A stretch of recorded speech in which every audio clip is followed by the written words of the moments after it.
মাজিদুল ইসলাম ভাই, আপনি আলমপুর তারাগঞ্জ রংপুর থেকে প্রশ্ন করেছেন। অনেকে বলে কোরবানির মাংস 3 ভাগ না করে নিজেরাই খাওয়া যায়, এই ব্যাপারে জানতে চাই। এই ব্যাপারে হুজুর হয়তো বলেছেন যে এটা মুস্তাহাব। এটা আমরা বলেছি মুস্তাহাব হাদিসের আলোকে, ফিকার আলোকে। নবীজি বলেছেন হাদিসের মধ্যে আছে, তোমরা খাও, সঞ্চয় করো, সৎকা করো। দান, সৎকা করা মানে কি? দান করো, এবং জমাও রাখা যাবে। এখন ঘটনা হলো এমনটা যদি হয় যে আপনার কুরবানি, একটা ছাগল কুরবানি দিয়েছেন, ছাগলের গোস্ত হয়েছে 5-6 কেজি, 5 থেকে 6 কেজি।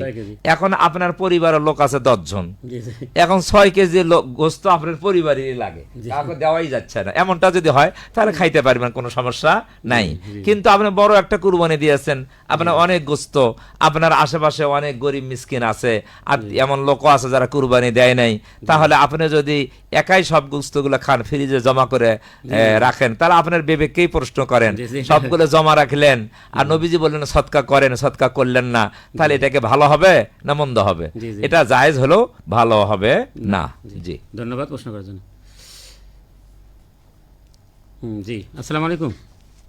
ওয়ালাইকুম সালাম। হুজুর ভালো আছেন তো? না, জি আলহামদুলিল্লাহ ভালো আছি। আপনার নাম ঠিকানা বলে প্রশ্ন করুন। আমি কথা বলছি মোহাম্মদ শফিকুল ইসলাম, সহসভাপতি কারুলের যাত্রা অক্ষতা ক্লাব, শ্যামপুর সাপা, শ্যামপুর রংপুর থেকে বলছি।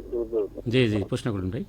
আজকে হুজুরের কাছে আমার প্রশ্ন একটা, এই যে আমি এখানে দেখছি গরুর মাংস যারা গরিব মিসকিনেরা পাবে, যারা কুরবানি করে তারা ভাগগুলো নিয়ে খায় এবং যেটা 3 ভাগের 1 ভাগ থাকে, এইটা আবার মসজিদের মধ্যে জমা দেয়। জমা দিতে না দেয় তাদের বিরুদ্ধে আর কি কিছু নালিশযোগ্য আর কি অপরাধ বা কোনো কিছু নিয়ে একটু পরবর্তীতে একটু মানে ঝামেলা করে। জি, আচ্ছা, এটা কতটুকু আমি এটা জায়েজ কিনা সমাজে এরকম আছে।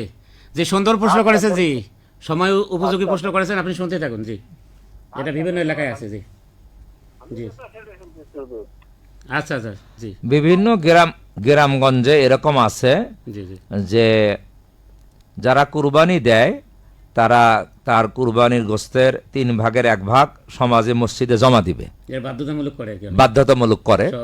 এটা মসজিদ এলাকা সমাজের যারা দায়িত্বশীল সমাজ পরিচালক তারা এটা বাধ্য করে যে এই গোস্তগুলো তারা 3 ভাগের 1 ভাগ জমা করবে, আর নিজেদের 2 ভাগ তারা আত্মীয়র ভাগ, নিজের ভাগ নিজেরা বাড়িতে নিয়ে যাবে।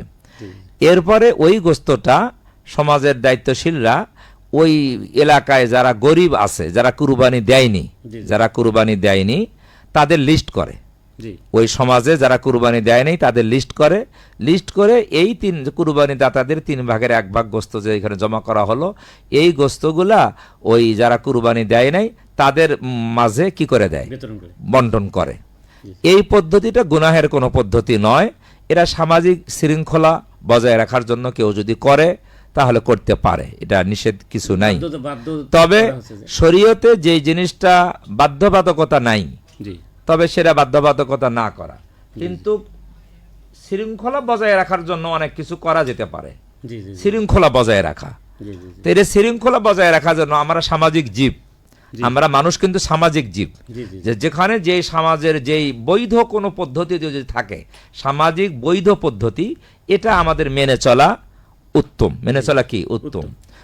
সমাজের বৈধ পদ্ধতি, বৈধ প্রচলন এটা। তবে এখন যদি এমন হয় যে না আমি এটা করব না, আমি দিব না, আমি নিজেই কি করে দেব, বন্টন করব, আমার ভাগ আমি বন্টন করি না, খাই, এটা আমার ব্যাপার, তাহলে সামাজিক শৃঙ্খলা কি হয়ে যায়? ভঙ্গ হয়ে যায়, সমাজের মধ্যে বিশৃঙ্খলা সৃষ্টি হয়। এই জন্য বিশৃঙ্খলা না করে আমার দৃষ্টিভঙ্গি হলো ওখানে দেওয়াই কি ভালো। আপনি তো নিজেও বাড়ির থেকে 3 ভাগের 1 ভাগ কি করবেন? দিয়ে দিবেন। তাহলে যদি দিয়ে দিবেন তাহলে সামাজিকভাবে একটা ভালো জিনিস যেহেতু আছে গরিব দুঃখীদের মাঝে এটা করা হচ্ছে, এটা আমি মনে করি এটা খারাপ না।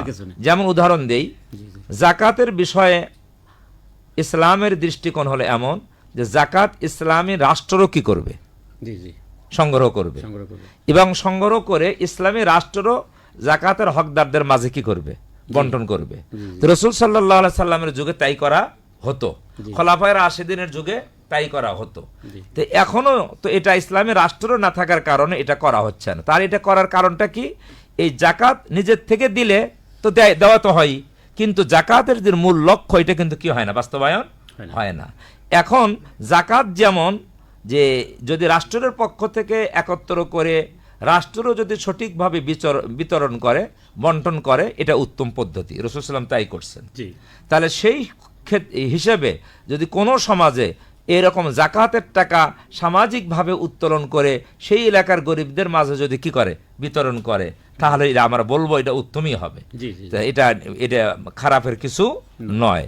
তেমনি ভাবে কুরবানির গোস্তর এক অংশ, 3 ভাগের 1 অংশ যদি সামাজিকভাবে এই যারা পরিচালনা করে 1 ভাগ একত্র করে গরিব মিসকিনের মাঝে সমভাবে বন্টন করে দেয়, তাহলে এটা খারাপের কিছু না। এখন যদি আপনি এককভাবে এটা না করেন, তাহলে তো সমাজের সাথে আপনার সাংঘর্ষিকতা হবে, জি। বিশৃঙ্খলা হবে। বিশৃঙ্খলা হবে। একটা জায়েজ কাজে বিশৃঙ্খলা করা কি হবে না, ঠিক হবে না। জি।